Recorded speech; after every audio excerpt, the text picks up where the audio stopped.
Assalamualaikum warahmatullahi wabarakatuh. Perkenalkan, nama saya M. Algifari dari Teknik Informatika A NIM 2106014. Hubungan antar teori bahasa dengan komputasi. Teori bahasa dan otomata merupakan bagian dari teori komputasi pada ilmu komputer. Beberapa teori komputasi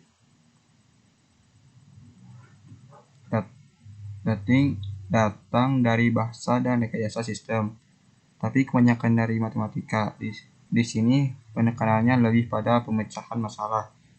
Mahasiswa bisa belajar terutama melalui contoh-contoh ilustrasi yang menunjukkan latar belakang dari suatu konsep dan hubungan dengan definisi dan teorema yang ada. Sejarah perkembangan bahasa pemrograman pada saat ini. Sampai saat ini, tahun 1940-an. Sebelum tahun 1940-an, bahasa pemrograman hanya berbentuk bahasa mesin. Bahasa mesin ini tersusun dari kode-kode mesin yang dapat dieksekusi langsung oleh komputer. Namun karena masih banyak ditemukan kesulitan dalam bahasa mesin, pada tahun 1940-an dibuatlah komputer bertenaga listrik. Komputer yang dibuat ini sangat jauh dari kata sempurna karena memiliki kecepatan yang terbatas dan memori yang hanya cukup untuk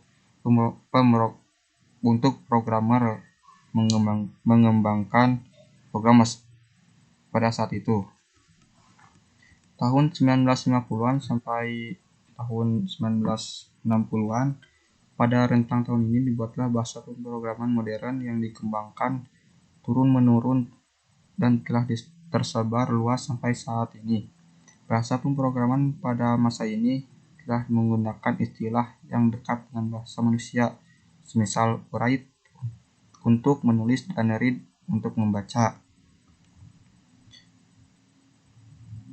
Pada periode tahun 1967 sampai 1978 menetapkan paradigma fundamental. Pada periode 60-an sampai 70-an memang terjadi pengaruh yang signifikan pada perkembangan bahasa pemrograman.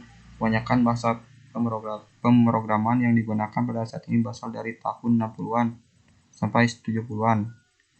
Seperti Simula yang merupakan bahasa pemrograman pertama yang dibuat khusus untuk mendukung pemrograman yang berorientasikan objek. Periode 1980-an, konsolidasi modul dan performa. Pada periode ini bahasa pemrograman mengalami kemajuan yang mana tahun 1980 merupakan periode dari konsolidasi relatif. Pada tahun ini dikembangkan C++, yaitu bahasa pemrograman yang dikolaborasikan dengan sistem programming yang berorientasikan kepada objek.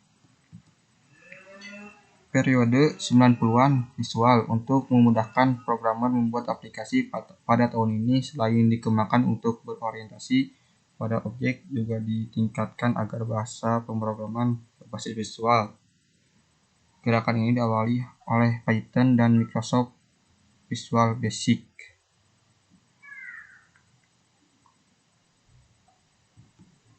Pada tahun 1991.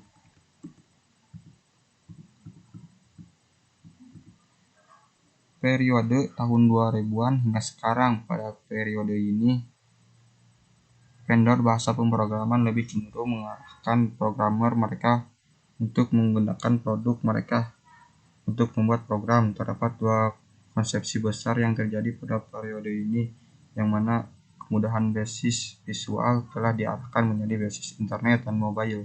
Hal ini ditandai dengan maraknya layanan website yang berbasis internet untuk platform ponsel. Yang ketiga, ada karakteristik dari setiap penerjemah bahasa formal, translator. Penerjemah bahasa pemrograman dibedakan menjadi 3 macam, yaitu assembler, compiler, dan interpreter. Assembler adalah program yang digunakan untuk menerjemahkan kode sumber dalam bahasa rakitan assembly ke dalam bahasa mesin. Compiler adalah program penerjemah yang mengkonversi semua kode sumber selain dalam bahasa rakitan menjadi kode objek. Hasil berupa kode objek inilah yang dapat dijalankan oleh komputer. Proses untuk melakukan penerjemahan ini biasa disebut kompilasi. Yang ketiga, interpreter adalah program yang menerjemahkan satu persatu instruksi dalam kode sumber, kemudian menjalankan instruksi yang diterjemahkan tersebut. Lalu ada bahasa mesin. Bahasa mesin termasuk dalam bahasa tingkat rendah, karena sifat dari bahasa mesin lebih berorientasi pada mesin. Bahasa ini hanya akan dipahami oleh komputer itu sendiri. Lalu ada bahasa assembly. Bahasa assembly adalah bahasa pemrograman yang menggunakan bahasa rakitan. Bahasa assembly kebanyakan digunakan untuk mengendalikan hardware yang diwujudkan dalam kependekan kata-kata sebagai pengganti kode-kode biner. Misalnya CNZ Drum Non Zero yang artinya lompatan jika tidak sama dengan 0.